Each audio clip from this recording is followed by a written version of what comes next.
আমি শুধু ইস্তেগফার করলেই কি আল্লাহ তাআলা আমাকে রিজিক দান করবেন, খাবার দান করবেন, কোনো কাজ না করলেও? তখন সে চিন্তা করলো, আমি ট্রাই করে দেখবো যে আল্লাহ তাআলা আসলেই আমাকে ইস্তেগফারের বদৌলতে রিজিক দান করেন কিনা। সে ট্রাই করার জন্য, পরীক্ষা করার জন্য সে একবার চলে গেল একটা জঙ্গলে সকালবেলা। যাওয়ার পর থেকে সন্ধ্যা পর্যন্ত সে ইস্তেগফার করতেছে, কিন্তু কোনো খাবার কেউ নিয়ে আসছে না, কোনো খাবার আসছে না।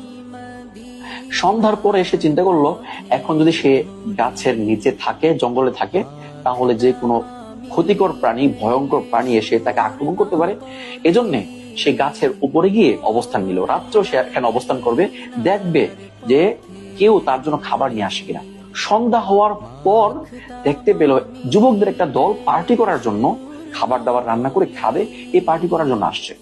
তখন তারা খাবার দাবার রান্না করতেছে। রান্নার পর যখন খাবে, এমন মুহূর্ত একটা ডাকাতের দল তাদের উপর আক্রমণ করলো। তখন ডাকাতের দল দেখে তারা সবাই পলায়ন করলো। ডাকাত দেখলো যে কিরে, এখানে কোনো মানুষ নাই, কিচ্ছু নাই, কিন্তু খাবার রেখে গেল। তার মানে হচ্ছে খাবারগুলোর মধ্যে বিষ মিশিয়ে আমাদেরকে মারার জন্য হয়তোবা তার কেউ রেখে গেছে। তো কেউ হয়তো আশপাশে আছে, এটা খোঁজার জন্য তারা আশপাশে তল্লাশি করা শুরু করলো। দেখতে পেল গাছের উপরে একজন লোক বসে আছে। তখন ডাকাত দল চিন্তা করলো যে সে হয়তো এখানে বিষ মিশিয়ে অপেক্ষা করছে আমাদের মৃত্যু সে দেখবে। গাছ থেকে জোর করে তাকে টেনে নামিয়ে জোর করে তাকে খাওয়ালো। সে খেতে চায়নি, তারপরও তাকে খাওয়ালো। তো সে খাওয়ার পরে ডাকাত দল যারা ছিল সবাই খাবারটা খেলো।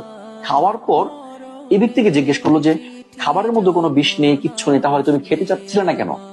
তখন সে বলল, আসলে আমি প্রতিজ্ঞা করেছিলাম যে আজকে আমি খাবো না, দেখবো আমি ইস্তেগফার করার কারণে আল্লাহ আমাকে খাওয়ান কিনা, আমি ট্রাই করব, পরীক্ষা করার জন্য মূলত এখানে এসেছিলাম।